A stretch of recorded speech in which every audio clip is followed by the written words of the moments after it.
As a home buyer, you want a deal and not a steal. Yet the number one mistake I see first-time home buyers make is they go for a steal and they end up not even getting the seller to negotiate. This is the home stretch with me, your host, Dustin Owen, aka Dio. So I'm getting ready to show you a clip from episode 525 of the Loan Officer podcast. This is an entire podcast episode dedicating to helping home buyers just like you negotiate the art of structuring the best offer to make sure that you have your offer accepted and not rejected. And it was something I've noticed throughout my 20 plus year career in mortgage and real estate. And trust me, I did this too as a home buyer. Coming out of the gates, I wanted the best deal. But what I noticed is my offers were so low, I was getting no one to respond because, well, I was offending them. Therefore, I have learned how to help home buyers just like you navigate the process and teach you the difference of a deal versus steal. Let's check out the clip.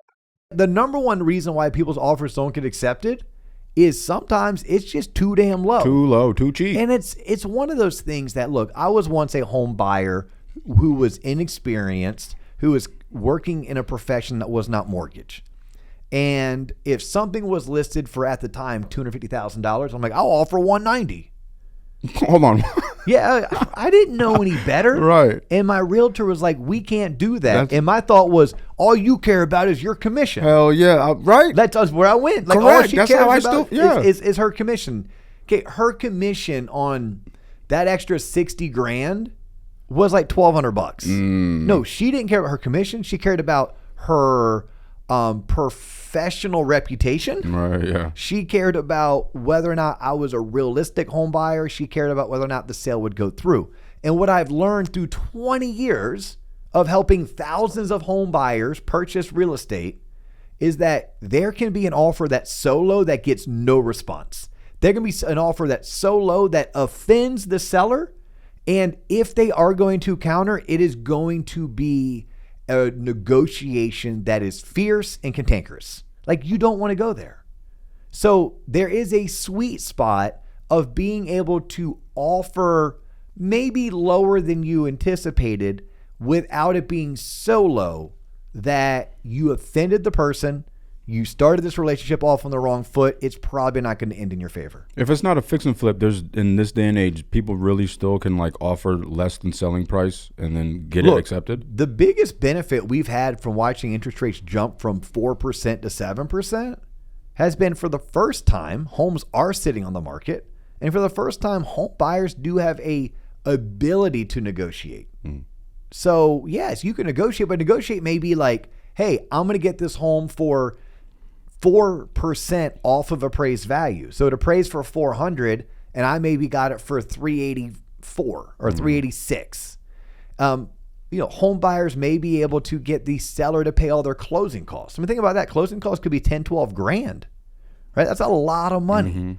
Or maybe I can get the seller to do one of those 2-1 buy downs for me that you talked about. That's going to help me ease into the payment, right? Those are some things that you can do, but you're talking about things that may cost the seller 3 to maybe 6% of the home's appraised value. Okay.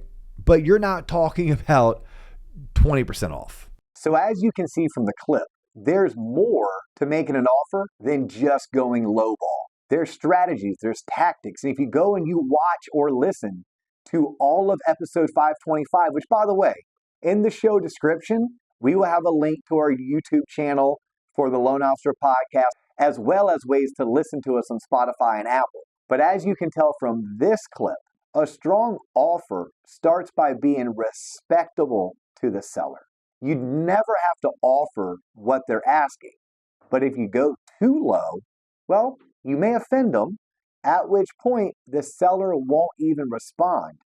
And that home may be the perfect home. It may be your dream home, but you'll never know because the seller has soured on you as a potential negotiating partner. Now, if you have more questions, which I think you do, and you're not really wanting to go watch a 25 or 35-minute episode of me and my partner JC do our thing on the Loan Officer podcast, I have great news for you.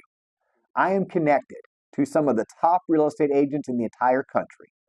I am connected to some of the best mortgage lenders in the entire country. And these men and women are professionals I respect, they're professionals I work with, and they're professionals I trust.